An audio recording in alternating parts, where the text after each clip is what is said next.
Hello guys, tayo ay magbabagoong. Ang bagoong natin ay pangsawsawan sa mangga. So, tingnan natin ang ating bawang na napakaubod ng gamit. Wala man tayong sibuyas pero ang bawang marami. Ayan guys. Yummy bagoong. Pangsawsawan sa mangga.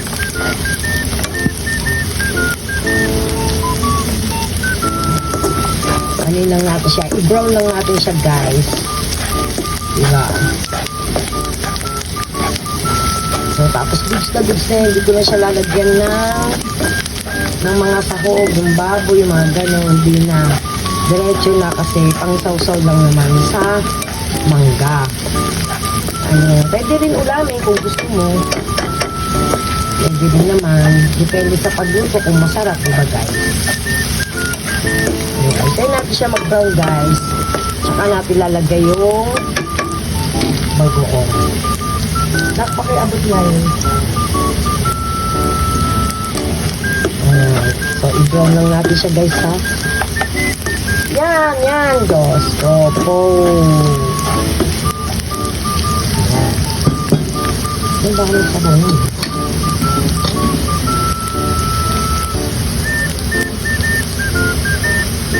Ayan, diba guys? Malapit na siya mag-brown. So, lalagay na natin dyan yung bagoong. Ayan, mag-brown na siya. Lalagay natin siya mag-brown. Ayan. Hintayin lang guys. May sausawan tayo sa mangga. Ito lang. Pwede nyo siyang lagyan ng karne kung gusto nyo, kung meron kayo. Ako kasi wala, kaya alam ko siya lalagyan. Dahil pang sausaw lang naman, diba? Pero kung uulamin, masarap may ano to, baboy. Binagoongan. Pork na binagoongan, diba guys? Yan ito, masarap to. Ayan, malapit na siya mag-brown guys. Ayan guys, lahat may sibuyas yan. Ayan, walang sibuyas. So, lalagay ko na ito binagoongan. Yung bagoong natin. Ayan guys.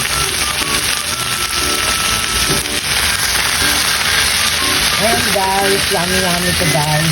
Sinagay siya na guys. Dapat lalagyan natin siya ng guys, ang kamatis. So, huwag nila kasi madaling mapanis dahil mainit ang panahon ngayon guys. So, ganyan muna siya ang proseso natin. Masarap din naman siya guys.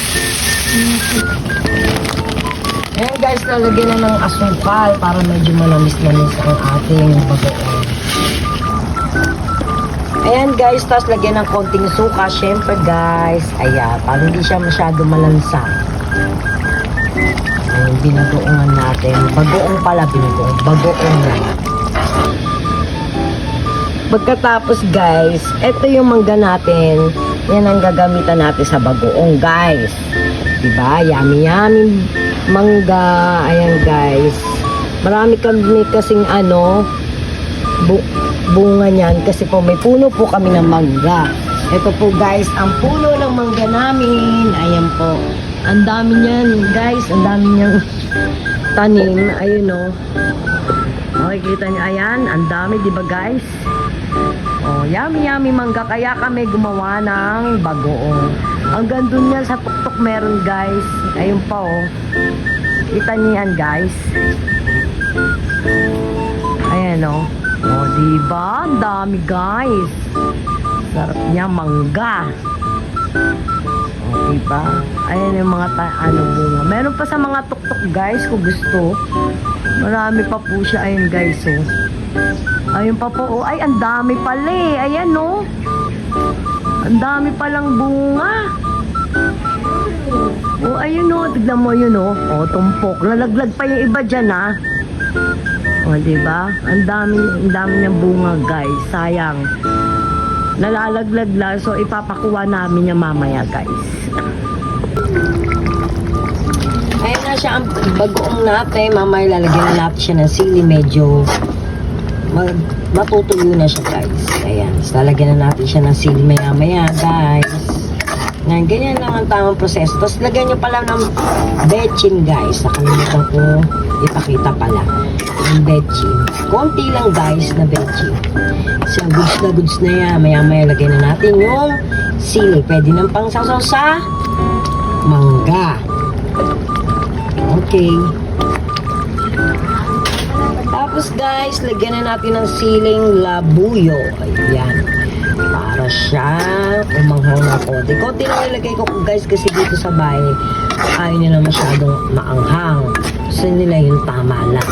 So kahit pa paano nilagyan ko ng sili para masarap siya guys. Ayan, maya-maya goods na ang ating bagoong. Pwede na tayong kumain ng bagoong at ang mangga. Ayan, sige guys.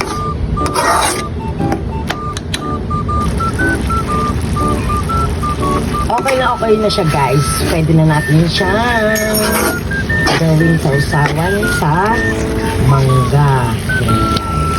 Konti lang nilagyan ko sili guys kasi di sila masyadong mahilig sa maanghang. Yummy, yummy.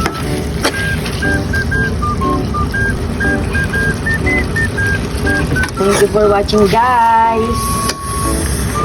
Bye.